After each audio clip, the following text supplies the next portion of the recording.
Welcome to a good old-fashioned horror movie review. Now, this review is for Leatherface from 2017, not to be confused with Leatherface from 1993. Now, Texas Chainsaw Massacre has always been one of my top favorite franchises.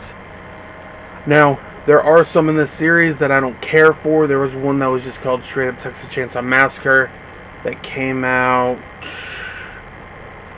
2013, 2012, something like that. And that one was abomination, but this one is really good. It's called Leatherface, and it actually leads you along in a way that you don't know which of these two kids are gonna be Leatherface. But one of the really cool things is they took it back to basics. They weren't Hewitts anymore, because in the remakes they called them the Hewitts. They were the Sawyers. And if you've seen the original Texas Chainsaw 1 and 2, the family was the Sawyers.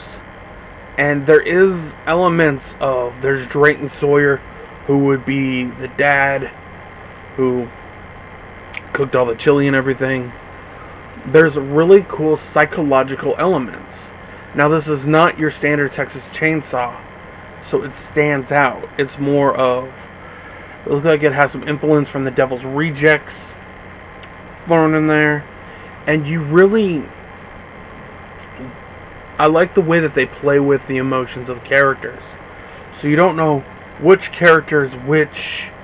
There's a character named Bud in there, and there's a character named Jackson, and you're trying to figure out, well, which one of these two brothers is going to be Leatherface? But then also when you're watching in the first bit of it, you see a cop, which is an homage to Dennis Hopper in Texas Chainsaw 2, because his daughter gets killed in the beginning by the Sawyers, and that sets off a chain reaction for the whole film. And you're wondering, like, if you're wondering, is this a violent film? Oh, it is. There's a lot of violent scenes in this movie. And there's violence in here.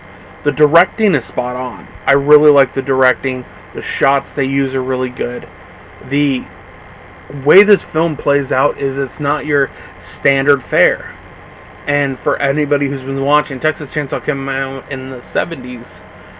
Periodically, you gotta do something different. This was something different, because you're trying to figure out, well, these kids look normal, so why would they be Leatherface?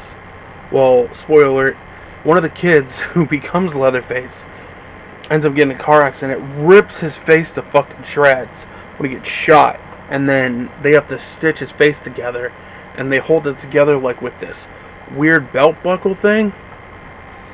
And he truly embraces Leatherface, and the thing that impressed me the most is it had great acting in this film.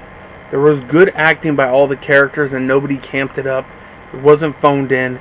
The character of Bud I really liked, and they were trying to imply to the audience, it's an old trick, that this is going to be Leatherface, but really it's over here is the real true blue Leatherface. Because at the end, getting towards the end, the classic scene you always have of somebody running through the woods, this kid harnessed Gunnar Hansen and did the trademark walk, everything. It was a good Texas Chainsaw Massacre movie. And it needed, the name Leatherface really worked out for it. And it was a good film.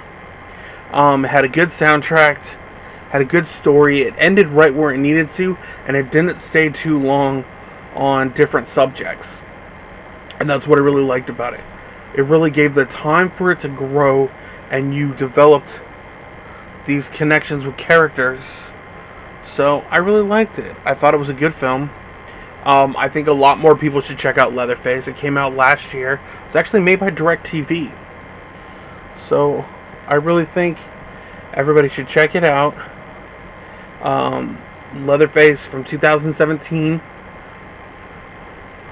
And I will see all of you all in my nightmares.